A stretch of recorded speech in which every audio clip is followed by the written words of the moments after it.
my name is Jan Axmacher. I'm the director of the MSc Conservation Program.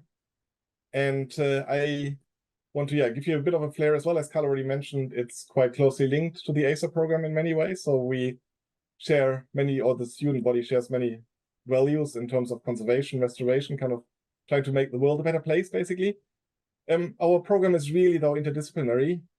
So we have a very strong scientific focus, but also put a strong emphasis on vocational training. So the fieldwork obviously is a crucial part here. Students on the program really learn how to work in the field, how effectively to generate data sets and then analyze them. And the program is also really quite unique because it sits very much between the natural and the social sciences. So we have very strong social science components. In my view, conservation can only be working effectively if you obviously have the natural science underpinning the understanding of how ecosystems work, but then also understanding of how society interacts and how we can influence kind of behavior, for instance, of people, what frameworks, social frameworks we are working in conservation to really generate effective change. The program was established in 1959, which makes it the oldest conservation degree program in the English-speaking world. And with that comes obviously a very large alumni network. The course is incredibly well recognized in the conservation sector, both in the UK and abroad. And it also means that it's quite easy for us to really involve conservation professionals at various stages in the program, which is also the same for the ACER program. And also, it works really effectively. So conservation-related jobs are really secured by the vast majority of our graduates. So it really works in that context as well. Here we go. So the actual structure of the program is quite similar to ACER. As Carl mentioned, we share quite a few of the core modules.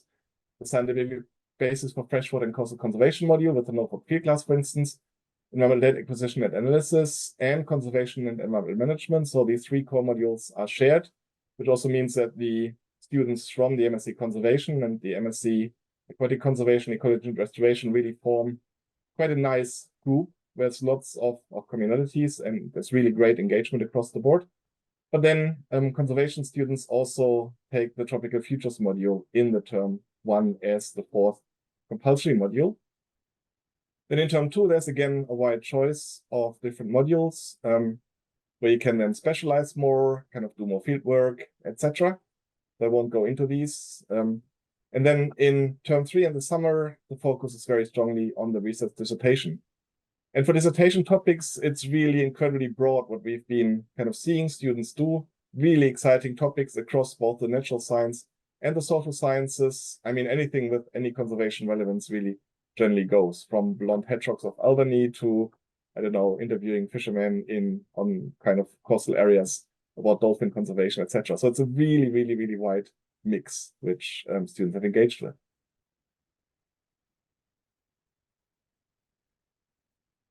What we're basically recruiting in most cases, we have two pathways, as Carl also already mentioned. So either students have a relevant undergraduate degree, for instance, geography or biology or non-earth sciences or anything related to that field. Or a lot of our students actually come through relevant experience, either gained through volunteering, quite substantial levels, or working in the sector. And that is then completely irrespective of what students have done in the past. So we have students with a pottery background, we had students with a law background, etc., and they all very successfully engaged with the MSc Conservation. And that diversity of background, I think about a third of our students have kind of come through the relevant experience pathway. That really generates a really diverse kind of set of students, which is great fun to teach and also generally to engage with. And it really builds a very exciting cohort. Jobs destination, research academia is quite a popular pathway. Then a lot of our graduates also join NGOs or start up NGOs. So we have NGOs being led by conservation graduates. And some of the students also go in environmental consultancies and conservation agencies and governmental organizations. For instance, the current head of Natural England, Tony Juniper, is a graduate from our MSc program. Also the head of the, what were they called? Anyway, don't worry.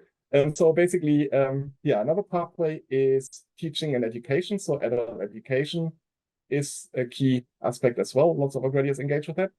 And then finally, zoos and museums, for instance, the Natural History Museum and the London Zoo are key destinations for our graduates as well.